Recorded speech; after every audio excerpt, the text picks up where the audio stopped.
Oui, Monsieur le Président, Madame la Vice-présidente, mes chers collègues, Mesdames et Messieurs. Vous l'avez dit dans votre rapport, Monsieur le Président, la préservation de la ressource et des cours d'eau constitue un enjeu majeur qui nous permet d'avoir des données quasiment uniques en France et très riches sur cette ressource vitale.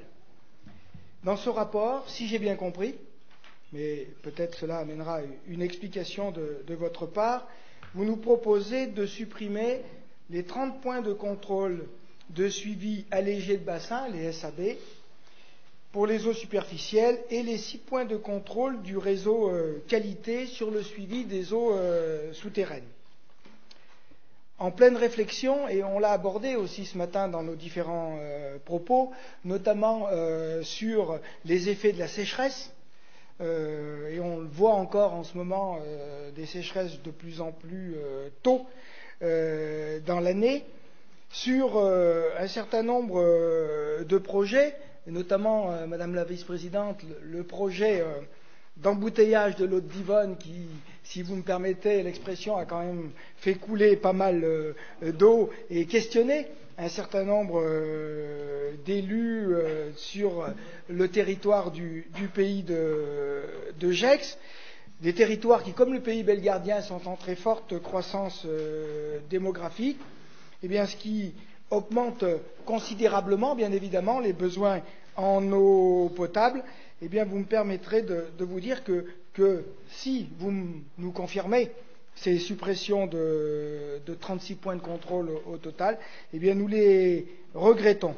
Nous avons peur que l'un se prive de formidables outils de gestion sur cette ressource qui devient malheureusement de plus en plus rare, avec le risque, bien évidemment, de fragiliser sur le long terme notre capacité à gérer notre eau, et tout particulièrement pour les générations à venir, je le rappelle, dans un département où nous sommes en très forte augmentation démographique.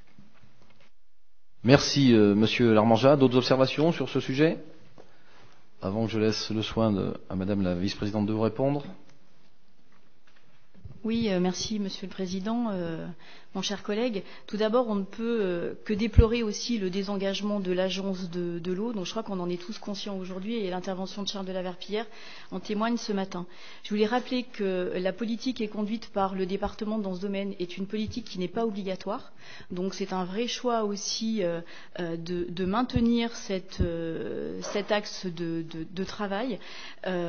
Effectivement, compte tenu des orientations budgétaires, il a fallu que nous aussi, on refixe des critères, on réoriente nos axes, mais ce n'est absolument pas un désengagement de notre part, mais effectivement une réaffectation de nos actions. Alors concernant l'eau de Divonne, effectivement, on en parle. Je pense qu'on en parlera encore sur différents aspects. Mais juste pour être bien sûr et répondre peut-être à certaines inquiétudes ou questions de certains de mes collègues, l'eau de Divonne qui va être mise en bouteille a le label eau minérale. Et en aucun cas, une eau minérale ne peut être injectée dans le réseau d'eau potable. Merci.